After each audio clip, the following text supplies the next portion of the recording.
Hi, I'm Harule Stokes from HaruleStokesWrites.com, here to share some great writing information with you without all the BS rules and nonsense. Today, we'll be discussing my part 4 of How to Write a Novel series, where I'll be discussing how I write my novels. So if you're interested, please subscribe below and hit that bell icon so you can be notified of the future last one of this series, and also all the other ones that I'll probably be making pretty soon, because I like to talk a lot. So, no more waiting, let's get to work.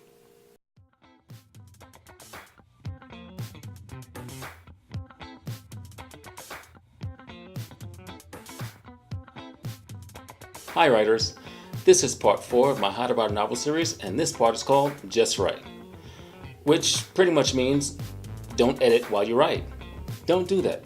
That introduces what I consider analysis paralysis. This is where you spend all your time reviewing, editing, re-editing, reviewing, re-editing, and around and around we go, and that's very difficult to get yourself out of that mode once you're stuck there. As a person who suffers from that, I had to create rules for myself just to keep me out of this stupid death spiral. So, here they are, my first rule: don't review as you go. Don't do that. Only look back to make sure I'm correctly in the flow of the story, the scene, and the paragraph that I'm currently on.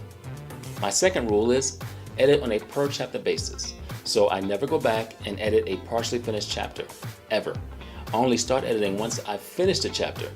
I do this because it's easier for me to do structural edits on a complete thought. To me, each chapter is like a complete story. It rises and falls, climaxes, and all those sexy things that we writers have to instill in our stories. Third rule is don't worry about line edits. Don't worry about those until you finish your structural edits. Once that's done, and basically I'll be discussing each type of edit type in the next installment, but I'll just kind of paper over what line edits are to be more in tune with basically it's checking each word and make sure that they fit properly in the sentence structure. It's like a per sentence review. But a structural edit does the whole plot work, does the whole story work. Are the characters consistent? Things like that. Now, part 2 is the slumpy middle. And I think we all get to this point if I make a slumpy middle, and it sucks ass. So what is slumpy middle? That's where we get to the point of the story where the writer, us, has to get our job done, which is basically making the beginning interesting and exciting, and then we get to this place in the middle where we have to make all that stuff that happened earlier make sense, kind of grounded. And but we don't have all the drama and the action that happens in the first chapters, I should say, first half of the book. So we gotta, keep the story moving forward, and oftentimes we have to do that without all the big explosions, without those sudden confrontations, where we really have to come down and from the big splash and kind of really ground the story with the characters, with the story itself.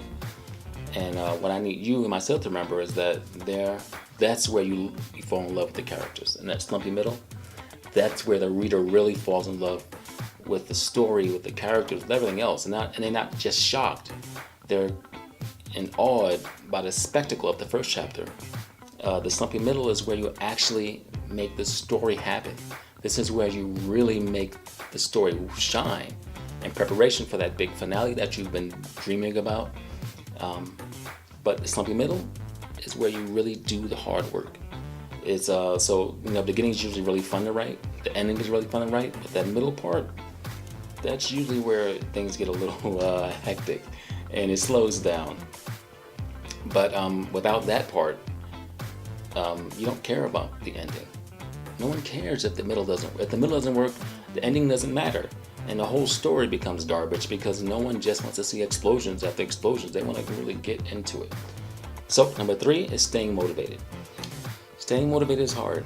Writing a novel is not a sprint. It is a marathon of thought. And I can't really give you your reason for completing a work in progress. That literally has to come down to you. And it has to come from within you. And you know what? How about this? How about we do this kind of sharing thing where you tell me what's your reason for writing your novel? Why did you keep going to get completed with that final product?